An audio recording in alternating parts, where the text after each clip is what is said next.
చదవండి. మరణమును మృతుల లోకమును అగ్నిగుండములో పడివేయబడెను. ఈ అగ్నిగుండము రెండవ మరణం. హల్లెలూయా చెప్పండి అమ్మా. అక్కడ చూసాము కదా, మరణమును మృతుల లోకం అంటాడు. అప్పుడు లోకం ప్రేమించిన లోకమైన మాట వినాలి. అందుకని అగ్నిగుండంలో వేస్తున్నానంటే వేసుకోవారు.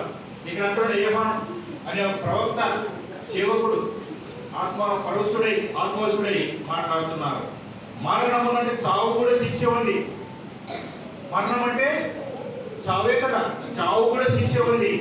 మరణమును మృతుల లోకమును అగ్నిగుండములో పడివేయబడిన అంటున్నాడు. మరణము అంటే చావు కూడా శిక్ష ఉంది.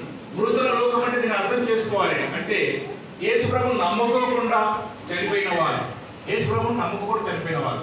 మృతుల లోకం అంటే మృతులకి చనిపోయిన వారు. లోకం అంటే యేసు ప్రభువును నమ్మని వారు. అక్కడ విన్నాం మనం, ఎవడైనా లోకంతో స్నేహం చేయకూడని ఎడలా దేవునికి ఎంతో ఆ లోకాన్ని అగ్నిగుండంలో వేశాడట. ఈ అగ్నిగుండం ఎన్నో మరణము? రెండో మరణం. అంటే ఫస్ట్ మరణం తప్పగా ఉంటుందని తెలుసుకోవాలి. ఆ మరణం ఏంటి? పాపం వలన వచ్చి జీతం మరణం. రకరకాలుగా యాక్సిడెంట్లలో, రోగాలతో, శత్రువులతో రకవిధాలుగా చనిపోతారు. ఎందుకంటే యేసు ప్రభు నమ్మక, యేసు ప్రభు దేవుడు అని విశ్వసించక. కాబట్టి మనం విశ్వాసించుదాం, నుంచి దేవుడు పొందుదాం. మనం పాపం ఒక తప్పులు చేసి ప్రభావాన్ని క్షమించని మనసులో ఆలోచన చేసిన క్షమించి ప్రభావాన్ని క్షమిస్తాడు.